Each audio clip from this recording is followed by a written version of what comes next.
محمدی city centre فتح گڑھ agency road royal پورہ سیالکوٹ۔ رابطہ محمد علی 030061337113، محمد عثمان 030061711415۔ مقدس پروگرام ایک نہایت اہم اور مقدس موضوع پر منعقد کیا گیا ہے۔ علماء کرام آپ سے ہم کلام ہوں گے اور انشاءاللہ العزیز کتاب و سنت کی روشنی میں موضوع کا حق ادا کرنے کی کوشش کریں گے۔ آپ دیکھ رہے ہیں کہ اسٹیج پر ہمارے علاقے کی شان زعماء اعظام علماء کرام جو تشریف فرما ہیں، ایک ایک اپنی جگہ پر اللہ کے دین کی خدمت کے لیے کتاب و سنت کی روشنی میں اپنی حیثیت سے بڑھ کر کوشش کر رہا ہے، اور الحمدللہ یہ نوجوان جو آپ کے سامنے ہیں، ان پر اللہ رب العزت نے علوم و فنون کے کئی دریچے واقعے۔ حضرت مولانا جاوید اقبال صاحب باجوہ ماشاءاللہ فاضل جلیل ہیں، عالم نبیل ہیں۔ مولانا محمد نعیم مجاہد،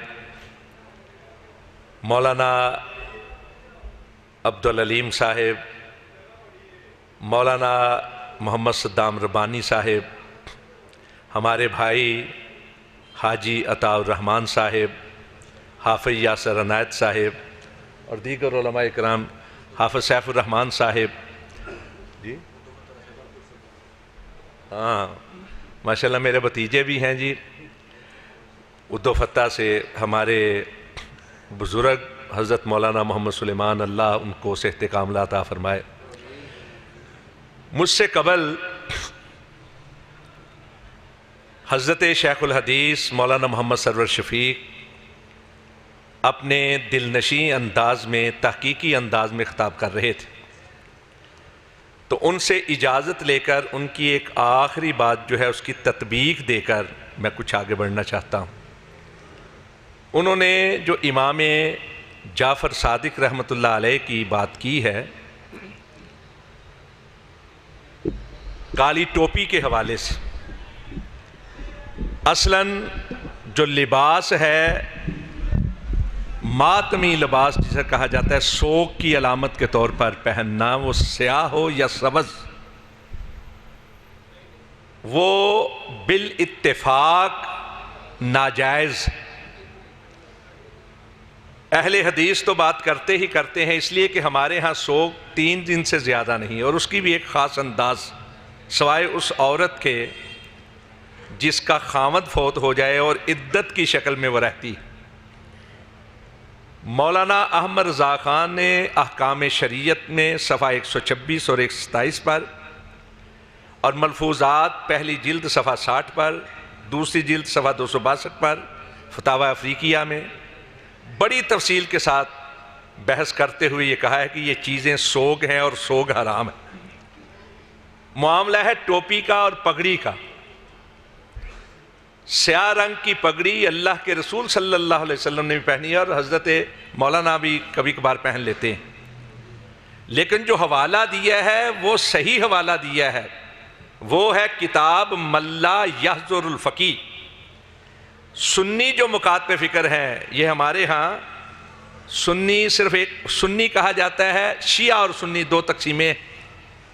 شیعہ کے علاوہ جو لوگ ہیں وہ سنی ہیں، دیوبندی ہوں، بریلوی ہوں، جماعت اسلامی ہو، اہل حدیث ہوں، یہ سارے سنی۔ سنیوں کے ہاں صحیح 6 کتابیں ہیں جنہیں صحاح 6 کہا جاتا ہے: بخاری، مسلم، ترمذی، ابو داود، نسائی اور ابن ماجہ۔ بعض لوگوں نے ابن ماجہ کی جگہ موطا امام مالک کو شمار کیا ہے، لیکن جمہور کے ہاں ابن ماجہ ہے۔ اسی طرح شیعہ احباب کے ہاں صحاح 4 ہے، 4 کتابوں کو وہ صحیح مانتے ہیں۔ ان میں سے ایک ہے ملا یحضر الفقی، اس میں حضرت امام جعفر صادق کا جو قول ہے وہ مولانا نے نقل کیا ہے، اگر سوگ کے طور پر پہنا جائے تو وہ ناجائز، ورنہ کالے رنگ کی پگڑی اللہ کے رسول نے پہنی. اور یہاں پگڑی کا مسئلہ بھی سمجھ لیں. مجھ سے ایک بار سوال ہوا کہ پگڑی کس رنگ کی پہننی چاہیے، تو میں نے عرض کیا تھا کہ اللہ کے نبی صلی اللہ علیہ وسلم نے کبھی رنگ کر کے پگڑی نہیں پہنی تھی، پگڑی کو پگڑی کر کے باندھتے تھے. بات میری ذرا سمجھ لیں. ہمارے ہاں جس طرح یونیفارم ہوتے ہیں نا اسکولوں کے مختلف، اس طرح پگڑیاں بھی مختلف جماعتوں کی مختلف رنگوں کی ہو گئی ہیں. کوئی کسی رنگ کی پہنتا ہے، کوئی کسی رنگ کی پہنتا ہے. اللہ کے نبی نے اس انداز میں رنگ کر کے کبھی پگڑی نہیں باندھی. اللہ کے نبی پگڑی کو پگڑی کر کے باندھتے تھے. چنانچہ احادیث کا مطالعہ کریں تو اللہ کے نبی نے نیچے ٹوپی پہن کر اس کے اوپر بھی پگڑی باندھی ہے، بغیر ٹوپی کے بھی پگڑی باندھی ہے، اور بغیر پگڑی کے بھی ٹوپی پہنی. پھر اس طرح کبھی پگڑی کا لڑ لمبا چھوڑا، کبھی تھوڑا چھوڑا، کبھی بغیر لڑ کے پگڑی باندھی، جسے عرف عام میں امامہ کہا جاتا ہے. آپ نے لکیردار کپڑا جو ہے، دھاری دار کپڑا، اس کی پگڑی بھی باندھی ہے. آپ نے جب مکہ فتح کیا تو اس وقت آپ کے سر پر سیاہ پگڑی تھی، اور آپ کا پسندیدہ لباس جو ہے یہ پگڑی اور ٹوپی، یہ لباس کا حصہ ہے. احادیث میں ہے آپ کا پسندیدہ لباس سفید ہے، سفید. اور حضرت عبد الرحمن بن ابی عوف کے سر پر خود آپ نے اپنے ہاتھ سے سفید رنگ کی پگڑی باندھی. تو رنگ کر کے کبھی پگڑی نہیں باندھی کہ فلاں کا رنگ، فلاں کا رنگ، فلاں کا رنگ. پگڑی کو پگڑی کر کے باندھنا چاہیے، یہ لباس کا حصہ ہے، مسنون ہے. اسی طرح بعض لوگ سبز رنگ کے حوالے سے بات کرتے ہیں، اور مشابہت، میں طنز کا انداز اختیار نہیں کرتا، میں علمی گفتگو آپ کے سامنے رکھ رہا ہوں تاکہ ذہن وسیع ہو. علم سے ذہن وسیع ہوتے ہیں. رسول اکرم صلی اللہ علیہ وسلم کے حجرہ مبارک کے اوپر جو گنبد ہے وہ آج سیاہ ہے. آج سے 191 سال پہلے سلطان عبد الحمید کے دور تک وہ سفید رنگ کا تھا. کتنا دور اس پہ گنبد رہا ہی نہیں، گنبد ہوتا ہی نہیں تھا پہلے. جب نور الدین زنگی رحمت اللہ علیہ کے دور میں حجرہ مبارک کی پھر نئے سرے سے جب وہ لوگ آئے تھے، دو یہودی، آپ نے واقعہ سنا ہوگا، جن کی کوشش تھی اللہ کے نبی کی جسد اطہر کو چوری کر کے لے جائیں. تو نور الدین زنگی کو پتہ چلا تو انہوں نے سیسا پلائی ہوئی دیواریں بنا دی تھی. تو اس کے بعد لکڑی کا گنبد بنتا رہا ہے اس کے اوپر. پھر ایک بار آگ لگ گئی تو آگ کے اثرات اس گنبد تک بھی پہنچے، تو پھر اس کے بعد اس کو پختہ کر دیا گیا، لیکن اس پہ سفید رنگ ہوتا تھا. ترکی سلطان عبد الحمید نے آج 190 یا 191 سال پہلے اس پہ سبز رنگ کیا تھا. اب اس کی وجہ سے سبز رنگ، اب صورت حالات کیا ہے کہ ہم دیکھتے ہیں غزوہ بدر میں جو فرشتے نازل ہوئے ان کے حوالے سے بعض روایات میں ہے کہ فرشتوں کے سروں پر سبز رنگ کی پگڑیاں تھیں. اور جب ہم مطالعہ کرتے ہیں مشکات کتاب الفتن کا تو اس میں ہے کہ جب دجال آئے گا تو دجال کے جو ساتھی ساتھ دیں گے ان کے سروں پر تیالسا ہوگا، اور تیالسا کے بارے میں ہے کہ سبز رنگ کی پگڑیاں یا سبز رنگ کی عبائیں ان کے سروں پر ہوں گی. تو یہ مختلف چیزیں ہیں. پگڑی لباس کا حصہ ہے، اس کو لباس کے طور پر پہننا چاہیے. پگڑی کو پگڑی سمجھ کر، سنت سمجھ کے پہننا چاہیے. رنگ کر کے جو نسبتیں ہیں وہ لوگوں کی پسندیدہ ہیں، اس حوالے سے کسی رنگ کے طور پر کہا گیا ہو تو رنگ کے طور پر صرف ایک ہی رنگ اللہ کے نبی نے پسند کیا، اور وہ ہے سفید رنگ. دوسرے رنگ بھی آپ نے پہنے ہیں، جس طرح میں نے عرض کیا کہ فتح مکہ کے موقع پر آپ کے سر پر سیاہ رنگ کی پگڑی تھی، کبھی آپ نے دھاری دار کپڑے کی پگڑی باندھی، کبھی آپ نے سفید پگڑی باندھی. سفید پگڑی خود آپ نے ایک صحابی کے سر پر باندھی. اس لیے یہ بحث ہم یہی رکھتے ہیں. اب میں گزارش کرنا چاہتا ہوں، مختصر گزارشات، وہ ہے آج کے موضوع کی مناسبت سے. مولانا محمد سرور شفیق مدّ ظلہ العالی نے ایک حدیث آپ کے سامنے بیان کی کہ رسول اکرم صلی اللہ علیہ وسلم نے ارشاد فرمایا اذا رأیتم الذین یسبون اصحابی فقولوا لعنت اللہ علی شرکم، جب تم ایسے لوگوں کو دیکھو کہ وہ میرے صحابہ کے بارے میں اپنی زبان کو گندا کر رہے ہیں، تو حکم دیا کہ تم کہنا کہ تمہارے شر پر اللہ کی لعنت۔ کی ہو گیا ہو جان گے یار، باقی مسجد بھی ہے، نہ انج کرو، ادھر آ جاؤ بھئی، اگے آ جاؤ،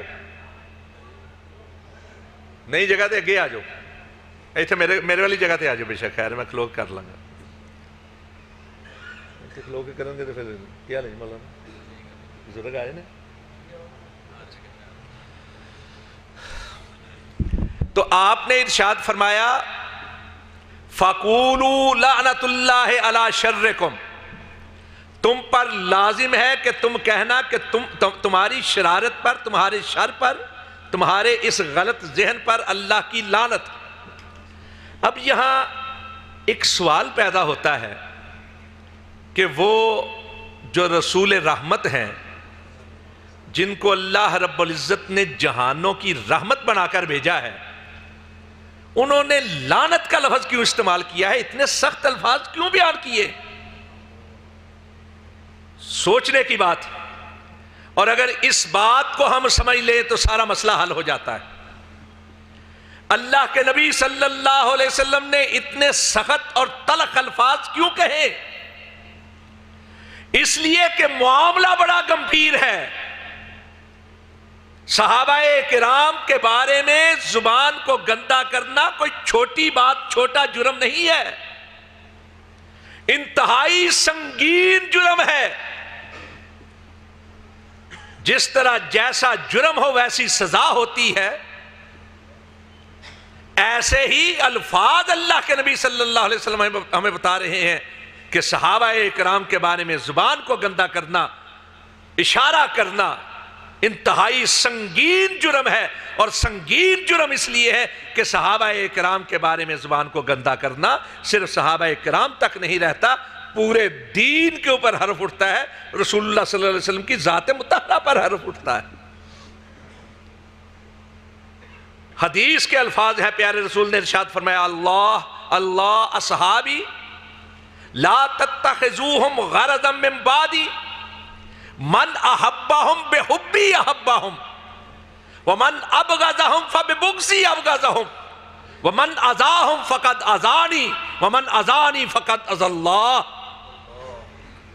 کہا لوگو، میرے صحابہ کے بارے میں گفتگو کرتے ہوئے دامن عدل و انصاف کو ہاتھ سے نہ جانے دینا، میرے صحابہ کے بارے میں گفتگو کرتے ہوئے اللہ سے ڈرتے رہنا۔ خبردار، میرے بعد میرے صحابہ کو اپنی اغراض کا نشانہ نہ بنا لینا، جس کی جو مرضی آئے وہ کہتا چلا جائے، جس کی جو مرضی آئے میرے صحابہ سے سلوک کرتا چلا۔ خبردار، یاد رکھو، جس نے میرے صحابہ سے محبت کی اس نے میری محبت کی وجہ سے ان سے محبت کی، اور جس نے میرے صحابہ سے بغض رکھا اس نے میرے بغض کی وجہ سے بغض رکھا، اور جس نے میرے صحابہ کو تکلیف دی اس نے میرے صحابہ کو نہیں، مجھ محمد صلی اللہ علیہ وسلم کو تکلیف دی، اور جس نے مجھ کو تکلیف دی اس نے مجھ کو نہیں، مجھ کو رسول بنا کر بھیجنے والے اللہ کو تکلیف دی۔ انگلی صحابہ کرام تک نہیں اٹھتی، انگلی رسول اللہ تک پہنچتی ہے صلی اللہ علیہ وسلم۔ اس لیے آپ نے ارشاد فرمایا کہ صحابہ کے بارے میں زبان کو گندا کرنا، صحابہ کے بارے میں زبان کو گندا نہیں کرنا، نبی کی رسالت کے بارے میں، نبی کی نبوت کے بارے میں زبان کو گندا کرنا۔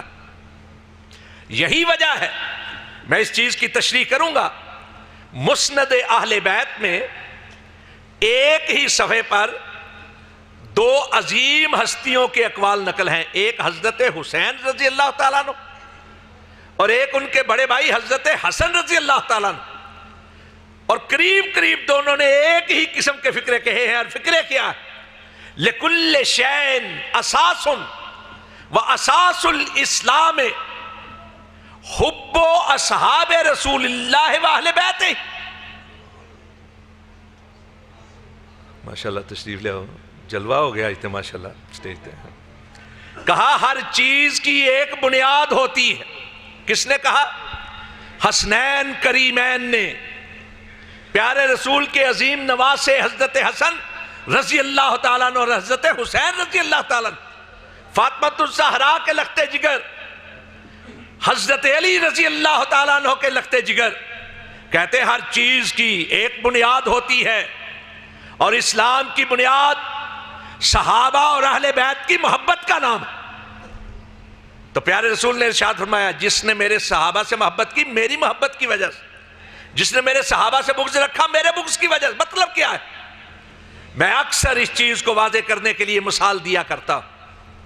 مثلا کسی ایک اسکول میں آپ چلے جائیں, آپ بچوں کو داخل کراتے ہیں, بڑے بے شمار اسکول کھل گئے ہیں, آپ دیکھتے ہیں رزلٹ کیا ہے. رزلٹ آپ مجھے بتائیں, کسی ایک جماعت میں 50 طالب علم ہو, 50, ایک ٹیچر ان کو تعلیم دیتا ہے, سال کے بعد امتحان ہوتا ہے. جب رزلٹ آئے تو پتہ چلتا ہے 50 میں سے صرف 3 پاس ہوئے, 47 فیل ہو گئے. 50 میں سے صرف 3 پاس ہوئے, 47 فیل. کیا کوئی عقل مند ایسے استاد کو لائق ماننے کے لیے تیار ہوگا جس کے صرف 3 پاس ہوں 47 فیل ہو جائیں؟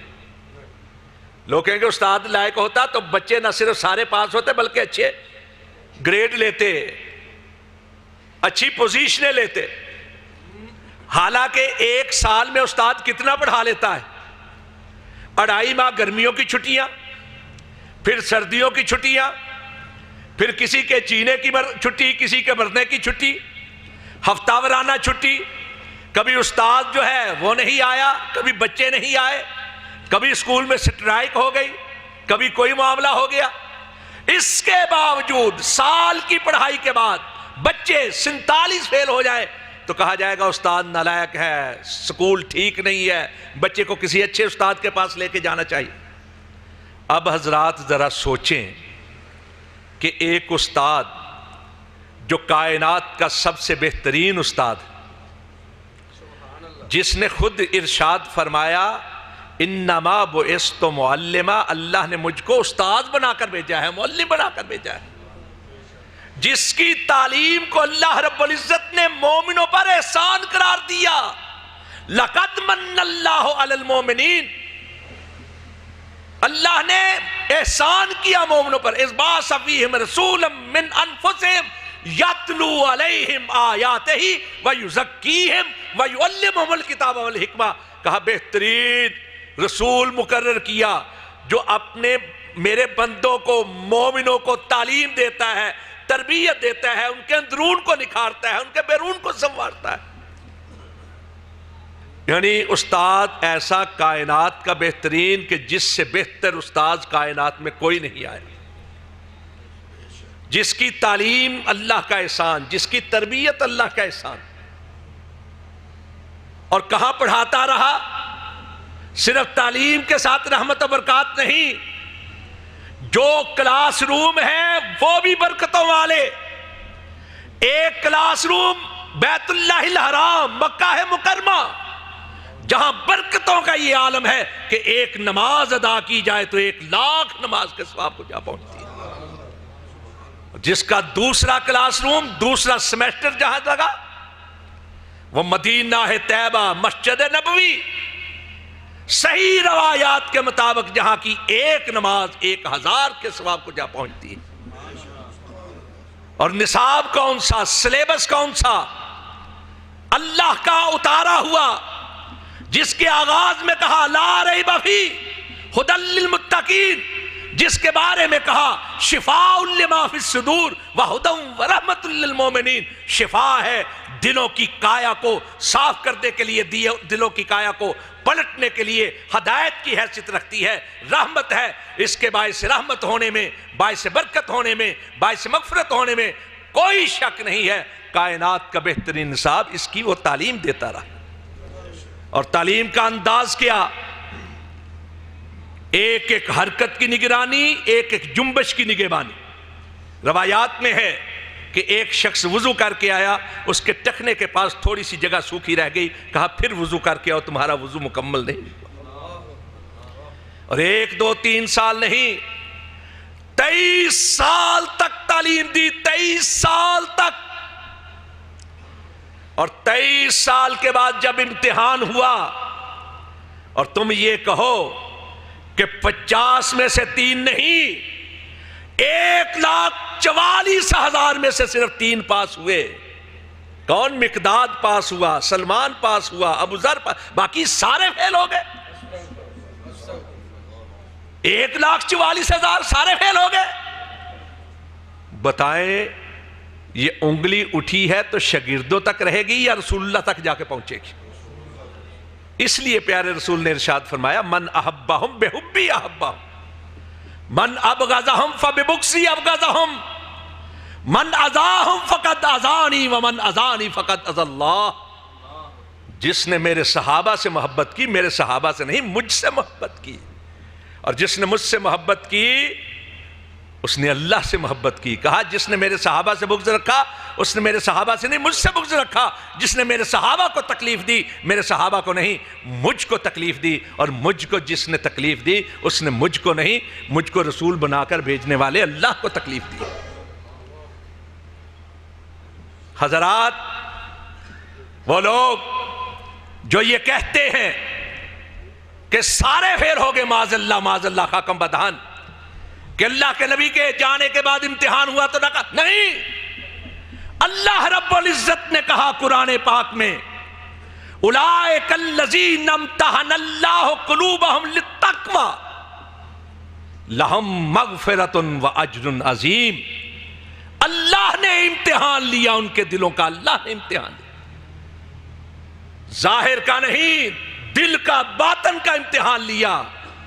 اللہ نے تقوی کے حوالے سے ان کا امتحان لیا، لہم مغفرۃ، وہ سارے پاس ہو گئے، اور صرف پاس نہیں ہوئے، وَأَجْرٌ عظیم، بہترین پوزیشنیں لی، بہترین انعام لی۔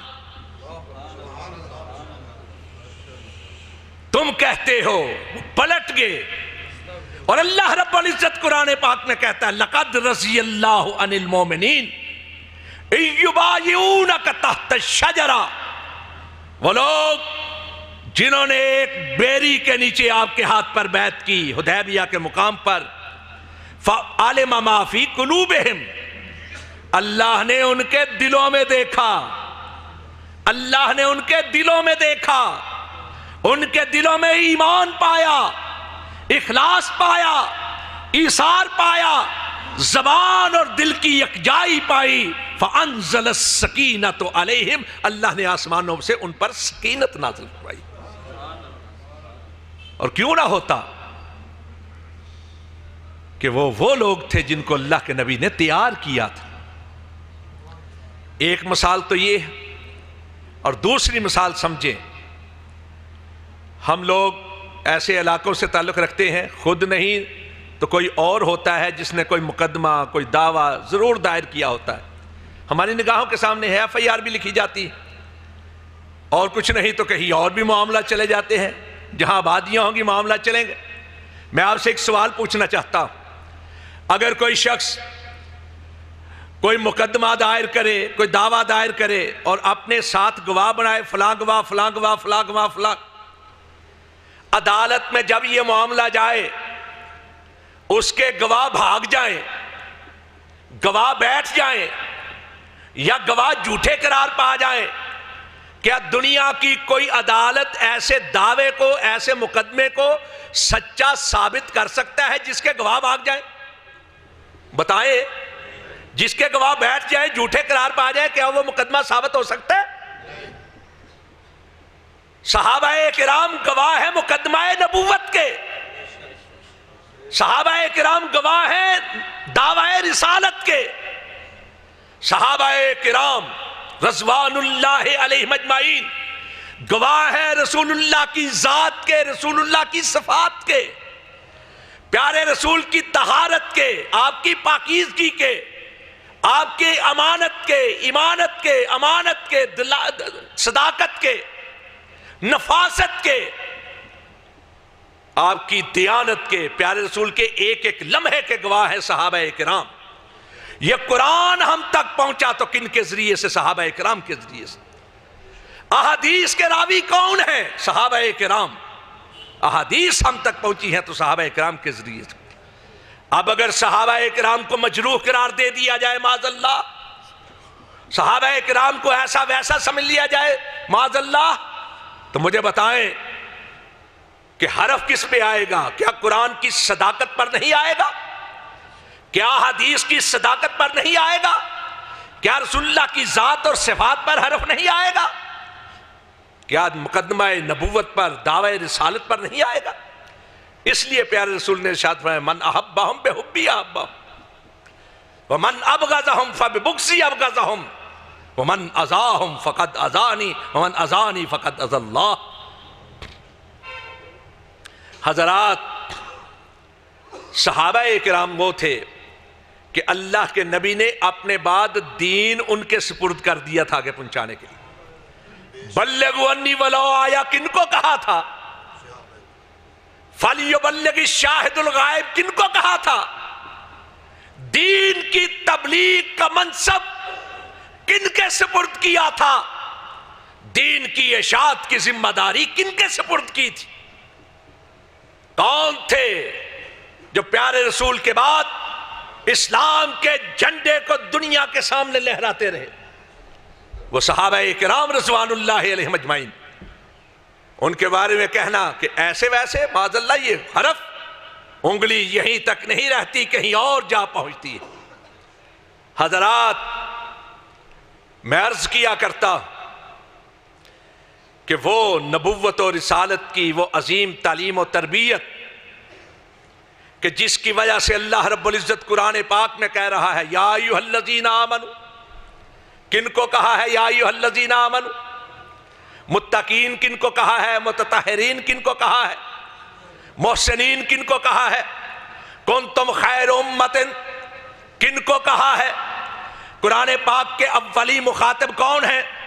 کن کے بارے میں جگہ جگہ کہا رضی اللہ عنہم ورضوا عنہ، کہ تم جو کچھ کرتے ہو اللہ کی رضا کے لیے، اس لیے اللہ بھی تم سے راضی ہو گیا ہے۔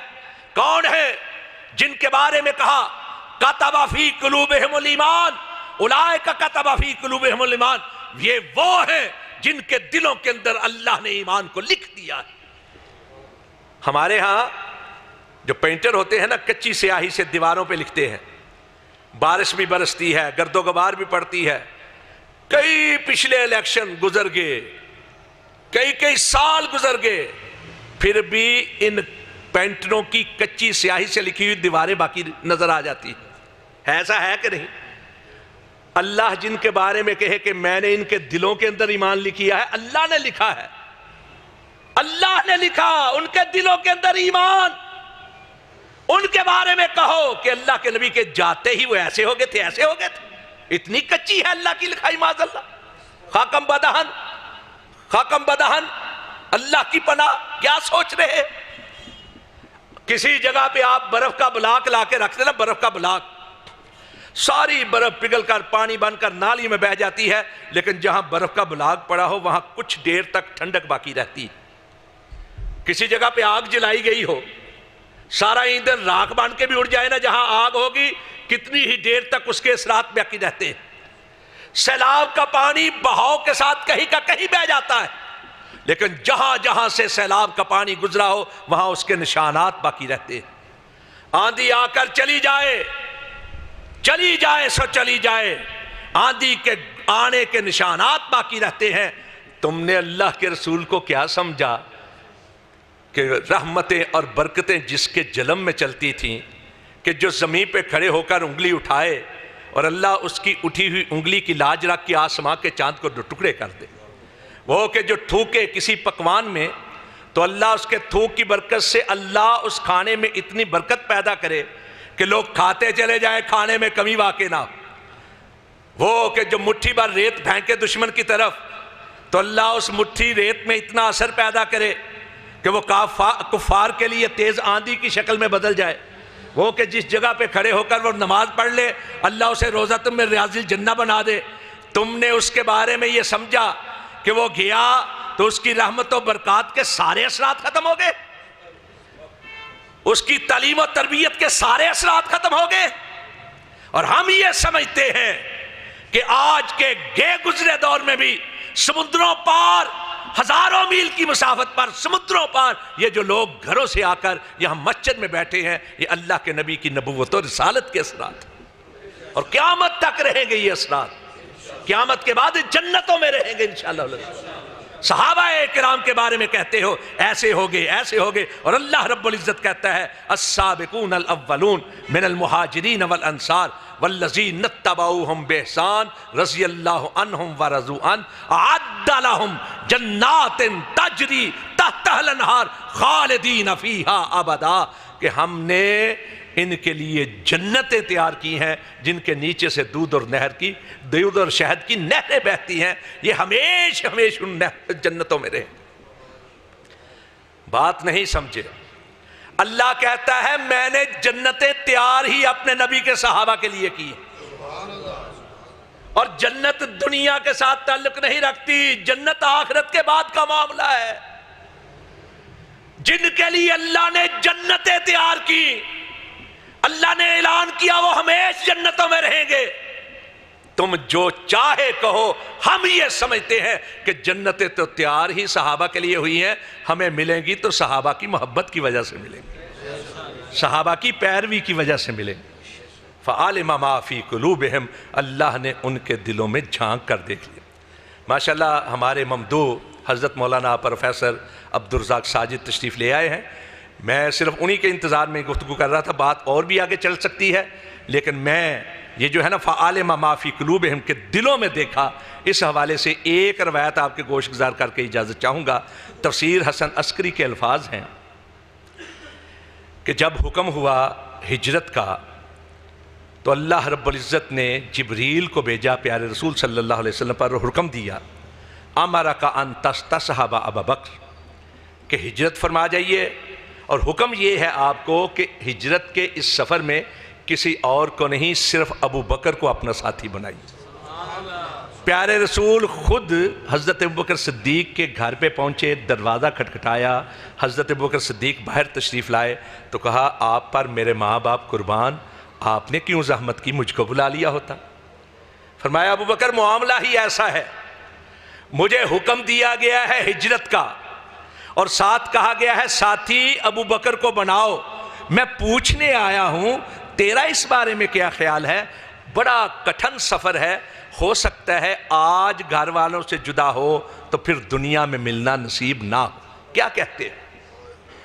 تفسیر حسن عسکری کے الفاظ, حضرت ابوبکر صدیق نے عرض کیا ما اہلی و والدی و مالی و نفسی الا فداک. اللہ کے نبی کیا پوچھتے ہیں, میرا خاندان, میری اولاد, میرا مال, میری جان, سب کچھ ہے ہی آپ کے قدموں پہ نچھاور کرنے کے لیے. تو پیارے رسول نے کیا ارشاد فرمایا, دل کی بات ہے, دل کی. کہا اطلع اللہ علی قلبک ووجد فیہ ما جرا علی لسانک. ابو بکر اللہ نے تیرے دل میں دیکھا, تیرے دل میں وہی کچھ پایا جو تیری زبان سے نکلا. فجعلک منی بمنزلۃ السمع والبصر والراس فی الجسد والروح فی البدن. اللہ نے تیرے اخلاص کو دیکھتے ہوئے, تیرے ایمان کو دیکھتے ہوئے, تیری میرے ساتھ محبت کو دیکھتے ہوئے تجھے میرے لیے اس طرح کر دیا ہے جس طرح ایک جسم کے اندر آنکھ ہوتی ہے, کان ہوتا ہے, سر ہوتا ہے, اور جس طرح بدن کے اندر روح ہوتی ہے. نکلے سفر کے لیے, ہجرت کا سفر. بے شمار کتابیں ہیں, حدیث کی بھی, سیرت کی بھی, تاریخ کی بھی, تفسیر کی بھی, لیکن ایک کتاب کا حوالہ غزوات حیدری ملا حیدر عاملی کی. وقائے دوم میں ہے کہ ہجرت کے لیے نکلے تو چلتے چلتے پیارے رسول کے پاؤں مبارک پہ سوزش آ گئی, تو حضرت ابوبکر صدیق نے کندھوں پہ اٹھا کر غار ثور تک پہنچائے.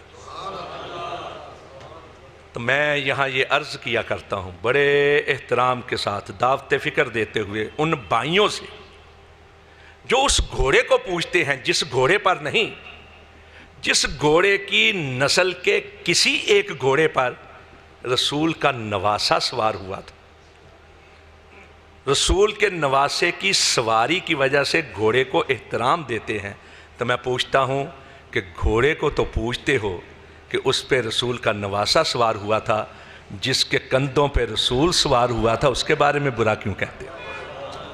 وَأَقُولُ قَوْلِي هَٰذَا أَسْتَغْفِرُ اللَّهَ لِي وَلَكُمْ أَجْمَعِينَ۔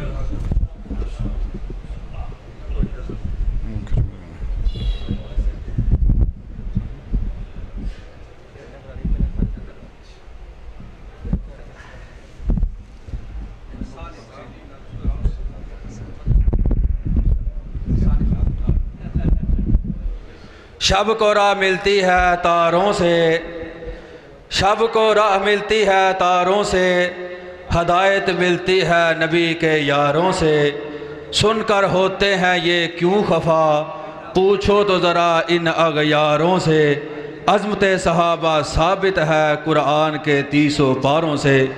حضرات، قبل اس سے کہ پروفیسر صاحب کا خطاب ہو، ان کی گفتگو سے قبل آپ کو بیدار کرنے کے لیے تشریف لاتے ہیں شاعر اسلام مداح رسالت مآب مولانا شعیب الرحمن حسانی صاحب، مائک پر تشریف لائیں، اپنے مخصوص انداز میں کلام پیش فرمائیں۔ مولانا شعیب الرحمن حسانی صاحب۔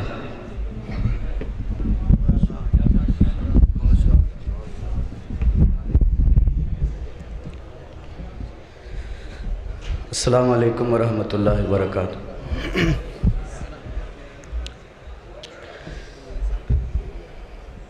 میرا دل کرتا ہے کہ اسی شان صدیق اکبر رضی اللہ تعالیٰ عنہ نے بیان کریے انشاءاللہ۔ شان صدیق اکبر دے حوالے دے نال اور 2 شعر مشترکہ شان صحابہ دے حوالے دے نال پیش کر کے انشاءاللہ اجازت چاہواں گا۔ صدیق کون ہے؟ شاعر کہندا ہے کہ سید صدیق دا گھرانہ حضور دا دیوانہ لگ دے، سید صدیق دا گھرانہ حضور دا دیوانہ لگ دے، شمان رسالت دی آقا، شمان رسالت دی آقا، شمان رسالت دی آقا، صدیق پروانہ لگ دے، سید صدیق دا گھرانہ حضور دا دیوانہ لگ دے۔ اور کون صدیق؟ کہ پھٹے لباس ابو بکر جو پاوے، نوریاں نور رب او پہناوے، پھٹے لباس ابو بکر جو پاوے، نوریاں نور رب او پہناوے، رب نو صدیق نال پیارے، رب نو صدیق نال پیارے، رب نو صدیق نال پیارے، سب نو صدیق نال پیارے، لباس تے بہانہ لگ دے، سید صدیق دا گھرانہ حضور دا دیوانہ لگ دے۔ اور ہجرت دی شب غار دا منظر، اللہ اکبر اللہ اکبر، ہجرت دی شب غار دا منظر، اللہ اکبر اللہ اکبر، چولی چولی صدیق دی نبوت دا مہمان خانہ لگ دے، سید صدیق دا گھرانہ حضور دا دیوانہ لگ دے، شمان رسالت دی آقا، صدیق پروانہ لگ دے۔ اور ارشد جد میں غار نو ویندا، یار غار دے پیار نو ویندا، ارشد جد میں غار نو ویندا، یار غار دے پیار نو وینداں دنیا دا پیار مینو لوکو دنیا دا پیار مینو یارو کہانی تے فسانہ لگ دے سید صدیق دا گھرانہ حضور دا دیوانہ لگ دے شمع نے رسالت دی آقا صدیق پروانہ لگ دے اور ارشد جو صدیق نو بک دل وچ بغض تے کینہ رکھ ارشد جو بھی صدیق نو بک دل وچ بغض تے کینہ رکھ ایسے ایسے لائنہ مردوداں ایسے کالیاں مردوداں دا دوزخ ٹھکانہ لگ دے سید صدیق دا گھرانہ حضور دا دیوانہ لگ دے شمع نے رسالت دی آقا صدیق پروانہ لگ دے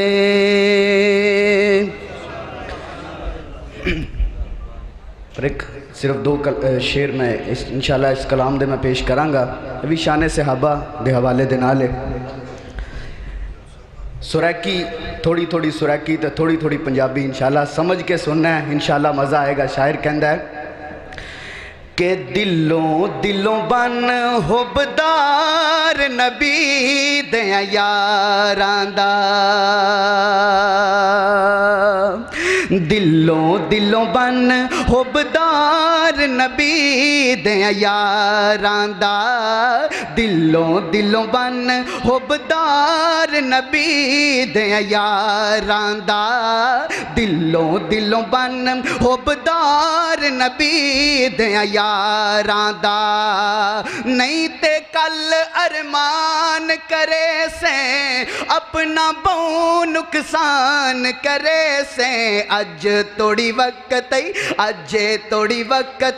پھڑ لے لڑ سرداراں دا دلوں بن ہاں دلوں بن حبدار نبی دیاں یاراں دا اور صحابہ کون نے اور انہاں دی محبت دا عالم کیے شاعر کہندہ ہے کہ صحابہ اکرام دی جڑی محبت ہے وہ کیسی ہے کہ جنہ پاک نبی دے سارے سمجھے پاک اشارے نے جنہ پاک نبی دے سارے سمجھے پاک اشارے نے جنہ پاک نبی دے سارے سمجھے پاک اشارے نے تائیں تا سارے یار دینا تو اپنے تن منوارے نے تو اونا دے شان گھٹاویں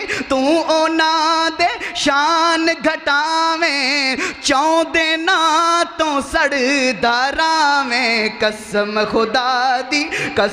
خدا دی اے کم ہے بد کرداراں دا دلوں بن حبدار نبی دیاں یاراں دا دلوں بن حبدار نبی دیاں یاراں دا اور اس کلام دا سب تو خوبصورت شعر علماء دی نظر کراں تے میں اجازت چاہواں کہ جدو نبی اکرم صلی اللہ علیہ وسلم دنیا کائنات تو تشریف لے کے جان لگے تے سارے انہوں مخاطب کر کے کہندے نے کہ جندے ہل احسان میرے تے اج میں آپ لہائی وینا جندے ہل احسان میرے تے اج میں آپ لہائی وینا جندے ہل احسان میرے تے اج میں آپ لہائی وینا پر بو بکر دے قرض مولا ذمے تیرے لائی وینا ابو بکر دے قرض مولا ذمے تیرے لائی وینا میرے نال اس توڑ نبھائی میرے نال اس توڑ نبھائی سیندا نہیں ہے مول جدائی حشر دے دن تک حشر دے دن تک ہو سی سنگ مزاراں دا دلوں دلوں بن حبدار نبی دے یاراں دا دلوں دلوں بن حبدار نبی دے یاراں دا نہیں تے کل ارمان کرے سے اپنا بہو نقصان کرے سے اجے توڑی وقت ای اجے توڑی وقت ای پھڑ لے لڑ سرداراں دا دلوں دلوں بن حبدار نبی دیاں یاراں دا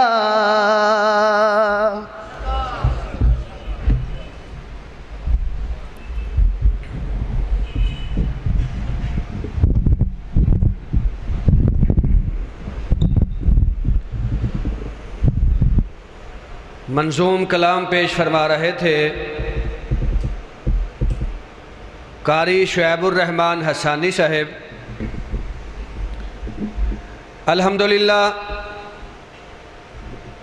آج کی اس بزم میں آپ سے ہم کلام ہونے والے ہمارے مہمانان گرامی مدعوین علماء کرام مشائخ اعظام الحمدللہ اسٹیج پہ جلوہ افروز ہیں.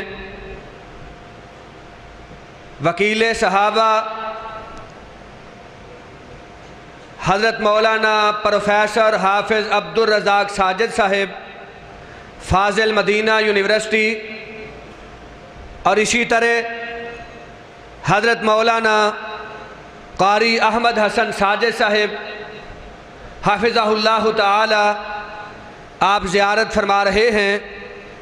اور الحمدللہ ثم الحمدللہ آپ سے ہم کلام ہونے کے لیے شیر پنجاب حضرت مولانا حافظ محمد یوسف پسروری صاحب الحمدللہ وہ بھی تشریف لا چکے ہیں. ان قریب ان کا خطاب ہوگا. آج کا یہ پروگرام بڑے شارٹ نوٹس پہ محرم الحرام کے حوالہ سے ہم نے اپنے اکابر اور اپنے احباب کی مشاورت سے ترتیب دیا. آپ تمام بھائیوں نے بزرگوں نے نہایت محبت اور عقیدت کا ثبوت فراہم کیا. پروردگار آپ تمام بزرگوں کی بھائیوں کی دوستوں کی تشریف آوری اپنی بارگاہ میں قبول و منظور فرمائے. الحمدللہ اسٹیج علماء کرام سے بھرا ہوا آپ زیارت فرما رہے ہیں. حالانکہ ان دنوں روزانہ کی بنیاد پہ پروگرام ہو رہے ہیں, صبح و شام پروگرام ہو رہے ہیں. اس کے باوجود اس مسجد کے ساتھ, اس مرکز کے ساتھ اور مناظر اسلام ولی کامل حضرت مولانا محمد رفیق خان پسروری رحمۃ اللہ تعالی علیہ ان کی ذات اور ان کی شخصیت کے ساتھ آپ کی محبت, آپ کی عقیدت, آپ کی نسبت اور آپ کی وارفتگی میں اس کو سلام پیش کرتا ہوں. اللہ سبحانہ و تعالی ہمیں دین حنیف کی خدمت کے لیے صحابہ اکرام رضوان اللہ علیہم اجمعین اور سرور کائنات کے اہل بیت کے وقار کے لیے اپنی جلوت خلوت, اپنے لیل و نہار, اپنا مال, اپنی اولاد اور اپنی جان پیش کرنے کا اللہ تعالی ہمیں جذبہ عطا فرمائے. میں دل کی اتھاہ گہرائیوں سے شکر گزار ہوں. آج کے پروگرام میں تشریف آوری پہ اپنے فاضل بھائی شیر ربانی جناب حضرت مولانا حافظ محمد صدام ربانی صاحب منڈے کی بیریاں سے الحمدللہ کم و بیش 40-50 احباب کی معیت میں ہمراہی میں اس کانفرنس کو رونق بخشنے کے لیے تشریف لائے. اللہ تعالیٰ ان کا حامی و ناصر ہو پروردگار ان کی عزت اور وقار میں مزید برکات کا نزول فرمائے، اور ان کے احباب جنہوں نے محبت کا ثبوت فراہم کیا، میں اپنی طرف سے اور حضرت مولانا پسروری رحمۃ اللہ تعالی علیہ ان کے خاندان کی طرف سے، جماعت کی طرف سے، بالخصوص جبل استقامت جناب رانا محمد شفیق خان پسروری، حضرت مولانا حافظ رانا محمد خلیق خان پسروری، ان اپنے برادران کی طرف سے نہایت شکر گزار ہوں، حافظ محمد صدام ربانی صاحب کا۔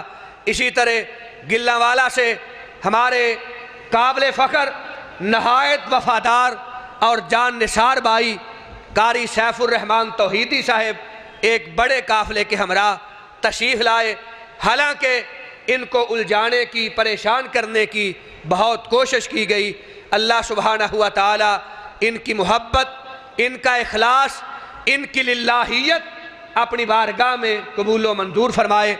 الحمدللہ آج یہ پروگرام ہے، کل بھی بہت بڑا پروگرام گلانوالہ میں ہو رہا ہے، ختم نبوت صلی اللہ علیہ وآلہ وسلم کے عنوان سے، جس میں الحمدللہ جبل استقامت رانا محمد شفیق خان پسروری، ممتاز مذہبی سکالر پروفیسر عبدالرزاق ساجد صاحب، قاری القرآن قاری احمد حسن ساجد صاحب، شیر پنجاب حافظ محمد یوسف پسروری صاحب، شاہ ترنم قاری محمد اسماعیل عتیق صاحب، اور دیوبند مکتبہ فکر سے ختم نبوت کے حوالہ سے ہم نے دیگر مکاتب فکر کو بھی دعوت دی، آؤ اہل حدیث کے اسٹیج سے سرور کائنات کی ختم نبوت کا تذکرہ سنو، اور اہل حدیث کے اکابر کی خدمات اپنی آنکھوں سے دیکھو۔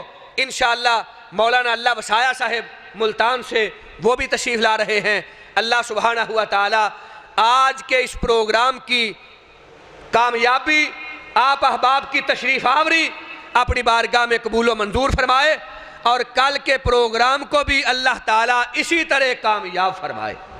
مولانا اللہ وسایا صاحب ان کا ذکر آیا، صرف 2 منٹ میں اپنی بات اختتام کی جانب لے جانے کی کوشش کروں گا۔ مولانا اللہ وسایا صاحب نے احتساب قادیانیت کے نام سے 60 جلدوں میں احتساب قادیانیت کے نام سے ایک کتاب ترتیب دی ہے، جس کی 60 جلدیں ہیں ماشاءاللہ، اور وہ کیا ہے؟ ہمارے اکابر کا علمی کام ہے، ہمارے اکابر کی خدمات ہیں۔ احتساب قادیانیت کی 8ویں اور 9ویں جلد شیخ الاسلام مولانا ثناء اللہ امرسری رحمۃ اللہ تعالی علیہ ان کی خدمات کے حوالہ سے ہے۔ احتساب قادیانیت کی 6ٹھی جلد حضرت قاضی سلیمان منصور پوری رحمۃ اللہ تعالی علیہ اہل حدیث کے سر خیل ان کی خدمات کے حوالہ سے ہے۔ احتساب قادیانیت کی 18ویں جلد امام الاثر مولانا محمد ابراہیم میر سیالکوٹی رحمۃ اللہ تعالی علیہ ان کی خدمات کے حوالہ سے ہے۔ اور احتساب قادیانیت کی جلد نمبر 38 حضرت مولانا نور حسین گرجاکی رحمۃ اللہ تعالی علیہ ان کی خدمات کے حوالہ سے ہے۔ اور احتساب قادیانیت کی جلد نمبر 56 50 اور 6 حضرت مولانا محمد رفیق خان پسروری رحمۃ اللہ تعالی علیہ کی خدمات کے حوالہ سے ہے۔ اور مولانا اللہ وسایا صاحب کا یہ محبت کا انداز، یہ عقیدت کا انداز، ہمارے اکابر کے ساتھ ان کی والہانہ محبت، میں خلوت اور جلوت میں احباب کی موجودگی میں بھی اور اکیلا بیٹھ کے بھی ان کو عقیدت کا سلام پیش کیا کرتا ہوں۔ تذکرہ آیا مولانا ثناء اللہ کا تو مولانا اللہ وسایا نے لکھا ہے، خاک پائے فاتح قادیاں حضرت مولانا ثناء اللہ امرسری رحمۃ اللہ تعالی علیہ فقیر اللہ وسایا۔ کیسی محبت ہے، اللہ تعالیٰ ان کی محبت کو سلامت رکھے۔ تذکرہ آیا مولانا پسروری رحمۃ اللہ تعالی علیہ کا، مولانا اللہ وسایا نے لکھا، خاک پائے مناظر اسلام مولانا محمد رفیق خان پسروری رحمۃ اللہ تعالی علیہ فقیر اللہ وسایا۔ تذکرہ آیا مولانا میر سیالکوٹی رحمۃ اللہ تعالی علیہ کا، اور مولانا اللہ وسایا نے لکھا، خاک پائے امام الاثر مولانا محمد ابراہیم میر سیالکوٹی فقیر اللہ وسایا۔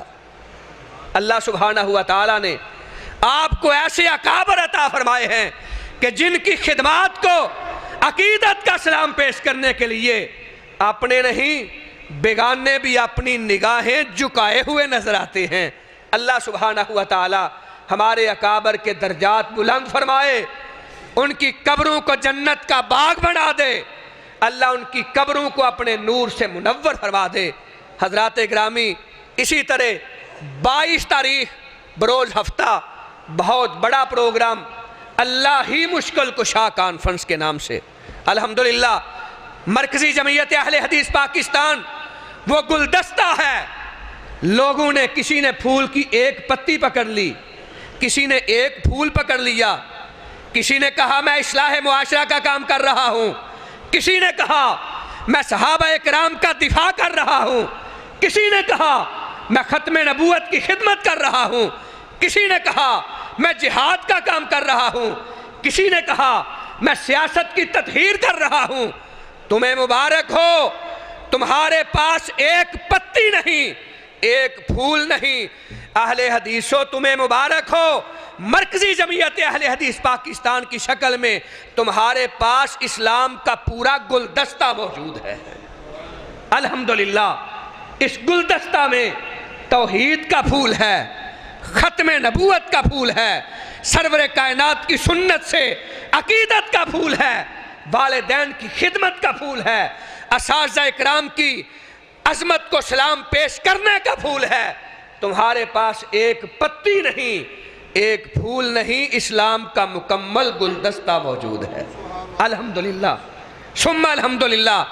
آج کانفرنس صحابہ اکرام رضوان اللہ علیہم اجمعین کی عظمت کے حوالہ سے ہے، اور کل کی کانفرنس سرور کائنات کی ختم نبوت کے دفاع کے حوالہ سے ہے، اور 22 تاریخ کی آپ کے نزدیک کلے والی میں کانفرنس اللہ کی توحید کے حوالہ سے ہے۔ اللہ ہی مشکل کشا کانفرنس، کیا نام ہے؟ بلند آواز سے، اللہ ہی مشکل کشا کانفرنس۔ تو آپ نے توحید سے محبت کا ثبوت دیتے ہوئے انشاءاللہ کلے والی، اور وہ 22 معذور ہیں، ٹانگوں سے معذور ہیں، چل نہیں سکتے، جو ہمارے میزبان ہیں، اللہ تعالیٰ ان کی محبت قبول فرمائے۔ 22 تاریخ ہفتہ کے روز کلے والی میں جبل استقامت رانا محمد شفیق خان پسروری، للکار علامہ شہید حافظ طارق محمود یزدانی، شیر پنجاب حافظ محمد یوسف صاحب پسروری، شاہ ترنم قاری محمد اسماعیل عتیق صاحب، اللہ کے فضل سے اور قاری محمد یاسین بلوچ صاحب بلبل قرآن انشاءاللہ 22 تاریخ کو کلے والی میں تشریف لا رہے ہیں۔ آپ تمام احباب کو کل گلہ والا کی کانفرنس کی بھی دعوت ہے، اور کلے والی کی 22 تاریخ کی بھی آپ کو دعوت ہے۔ اللہ سبحانہ ہوا تعالی آپ کی محبت اپنی بارگاہ میں قبول فرمائے۔ کلے والی میں قاری محمد یاسین بلوچ صاحب اللہ کے فضل سے ٹھیک 8:30 بجے ان کا خطاب شروع ہوگا۔ آپ تمام حضرات یہ تواریخ نوٹ فرما لیں، ہر پروگرام میں محبت عقیدت کا ثبوت دیں۔ اللہ تعالیٰ آپ کو سلامت رکھے، پروردگار آپ کی محبت اپنی بارگاہ میں قبول و منظور فرمائے۔ آپ سے ہم کلام ہونے کے لیے میں زحمت دے رہا ہوں، قاری القرآن، خطیب ذیشان، واعظ خوش الحان حضرت مولانا قاری احمد حسن ساجد صاحب حافظہ اللہ تعالی تشریف لاتے ہیں، اور آپ سے ہم کلام ہوتے ہیں۔ بہت سارے میرے بزرگ مجمع میں تشریف فرما، وہ جانتے ہیں مناظر اسلام مولانا محمد رفیق مدن پوری رحمۃ اللہ تعالی علیہ، وہ ہر سال ہماری سالانہ کانفرنس میں تشریف لایا کرتے تھے، بیان فرماتے تھے۔ قاری احمد حسن ساجد صاحب کا الحمدللہ یہ بھی اعزاز ہے کہ میرے بھائی مولانا مدن پوری رحمۃ اللہ تعالی علیہ کے جان نشین ہیں۔ مولانا مدن پوری رحمۃ اللہ تعالی علیہ کی مسجد میں آج کل ان کے ممبر کے وارث جناب قاری احمد حسن ساجد صاحب ہیں۔ اللہ تعالیٰ ان کے علم میں، عمل میں، عزت میں، وقار میں اور برکات کا نزول فرمائے۔ بڑی تعداد میں علماء کرام تشریف لائے، حضرت مولانا رانا محمد الیاس صاحب، حضرت مولانا رانا محمد سلیمان صاحب، حضرت مولانا عطاء الرحمان صاحب، حضرت مولانا رانا عبدالعلیم صاحب، حضرت مولانا حافظ سیف الرحمان عاصم صاحب، حضرت مولانا حافظ اسد اللہ علیم صاحب، مولانا اصغر علی ججا صاحب، مولانا عبدالرزاق تبانی صاحب، مولانا شاہد محمود ربانی صاحب، مولانا قاری محمد ریاض صاحب، مولانا حافظ محمد مبشر صاحب، الحمدللہ بڑی تعداد میں حضرت مولانا حافظ شاہد محمود باجوہ صاحب، حضرت مولانا محمد سرور سلیری صاحب. کس کس بزرگ کا کس کس بائی کا تذکرہ کیا جائے. المختصر پروردگار سب کی حاضری، سب کی تشریف آوری اپنی بارگاہ میں قبول و منظور فرمائے.